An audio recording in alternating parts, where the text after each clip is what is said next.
வணக்கம், வந்தனம், நமஸ்தே, நமஸ்கார்.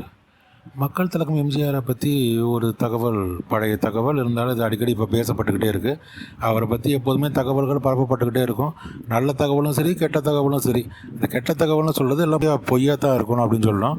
அந்த ஒரு பொய்யில் ஒரு பொய்யை பற்றி இப்போ பார்க்க போகிறோம். அதுக்கு முன்னால் எம்ஜிஆர் அவர்கள் தன்னுடைய கட்சியில் தன்னுடைய அண்ணனான சக்கரபாணியை சேர்க்க மாட்டேன்னு சொல்கிறார். அதுக்கு முக்கியமான காரணம்னு பார்த்திங்கன்னா, பதவியில் தன்னுடைய குடும்பத்தாரர்கள் வரக்கூடாது அப்படிங்கிற ஒரு நல்ல எண்ணத்தில் தான். இப்போல்லாம் அப்படியெல்லாம் கிடையாது. கொஞ்சம் குடும்பமே சேர்ந்து எல்லா இடத்துலையும் ஆட்சி பண்ணுறாங்க. அது உலகம் முழுவதும் நடக்குதுன்னு சொல்லி நம்மளுக்கு தெரியும்.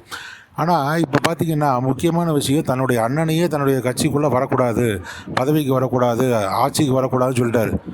ஆட்சியில் ஒரு பகுதியாக ஒரு அமைச்சராக வரக்கூடாது அப்படின்னு சொல்லிட்டாரு. கட்சிக்கே வரக்கூடாதுன்னு சொல்லிட்டார். அப்படிப்பட்ட எம்ஜிஆர் மேலே இப்போ ஒரு படி சொல்லிகிட்டே இருக்காங்க. ஒரு பொய்யான தகவல் என்னென்னு பார்த்தீங்கன்னா, ஏஆர்எஸ் கார்டனை அம்பிகா ராதாவுக்கு எம்ஜிஆர் எழுதி கொடுத்துட்டாரு அப்படின்னு சொல்லி போன வாரம் ஒரு பணத்துக்காக பேசக்கூடிய ஒரு கதறல் நபர் பேசியிருந்தார். ரொம்ப அருவருக்கத்தக்க பேசிய வகையில் பேசியிருந்தார்.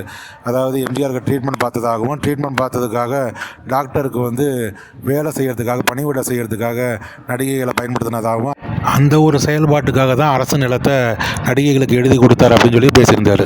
அவர் எப்போதுமே அப்படியே தப்பாக தான் பேசுவார். பணத்தை வாங்கிக்கிட்டு எல்லா நடிகர்களையும் பற்றி கேவலமாக பேசுகிறது தான் அந்த நபருக்கு பழக்கம். அதே மாதிரி தான் இப்போ இந்த மாதிரி கருத்தையும் பேசியிருந்தார். ஆனால் முன்னாலே பார்த்தீங்கன்னா சித்ரா லட்சுமணன் அவர் ஒரு கருத்து சொல்லியிருந்தார். இது மாதிரி இந்த நிலம் ஒரு தனியாருடைய நிலம், அது பொது சொத்து கிடையாது, அரசு சொத்து கிடையாது. தனியார் நிலத்தை வாங்கி அந்த விழாவுக்கு தான் எம்ஜிஆரை தலைமை தாங்கி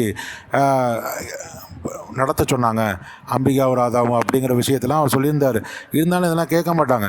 எப்படின்னு சொன்னால், எப்போதுமே நல்ல பழுத்த மரத்து மேலே கல்லடி விடுற மாதிரி எம்ஜிஆரை இன்னும் இழுத்து அவரை தப்பாக பேசி அது வழியாக செல்வாக்கு தேடுறவங்க நிறைய பேர் இருக்காங்க.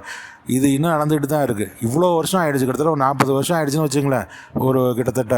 ஆனால் இன்னமும் பார்த்திங்கன்னா எம்ஜிஆரை பற்றி தப்பாக பேசி அது வழியாக புகழ் தேடுறாங்க. ஏன்னா வேறு யாரை பற்றி பேசி புகழை தேட முடியும்? எம்ஜிஆரை பற்றி நல்லது பேசி புகழ் தேடுறவங்களும் இருக்காங்க, எம்ஜிஆரை பற்றி தப்பாக பேசி புகழ் தேடுறவங்களும் இருக்காங்க. அதுவும் இப்போ சில நபர்கள்லாம் பார்த்திங்கன்னா எப்போதுமே காசு காசு காசுன்னு அலையிற நபராக இருக்கக்கூடிய ஒரு ஆள் எப்போ பார்த்தாலும் எல்லாரையும் தப்பாக பேசிகிட்டு இருந்தார். போன தடவை கூட பார்த்திங்கன்னா விஜய் மாநாடு நடத்துகிறப்ப அவருடைய மாநாடை பற்றி அவ்வளோ கேவலமாக பேசியிருந்தார் அந்த நபர். அதே நபர் தான் இப்போ எம்ஜிஆரை பற்றியும் தப்பாக பேசிகிட்டு இருக்கார். இவருக்கு வேலையை என்னென்னு பார்த்தீங்கன்னா, காசை வாங்கிக்கிட்டு தப்பாக பேசுகிறது தான் காரணம். இதெல்லாம் ஒரு பக்கம் என்ன தான் கூவினாலும் கதறினாலும் இனிமேல் எம்ஜிஆரோட புகழை மங்கடிக்கவும் முடியாது, மறையடிக்கவும் முடியாது. அது காலகாலத்துக்கு நிலைச்சி நிற்கக்கூடிய ஒரு விஷயம். அதில் எந்த மாற்று கருத்தும் இல்லை. இருந்தாலும் நம்முடைய ஆதங்கத்துக்காக இந்த விஷயத்தை தகவலை சொல்கிறோம்.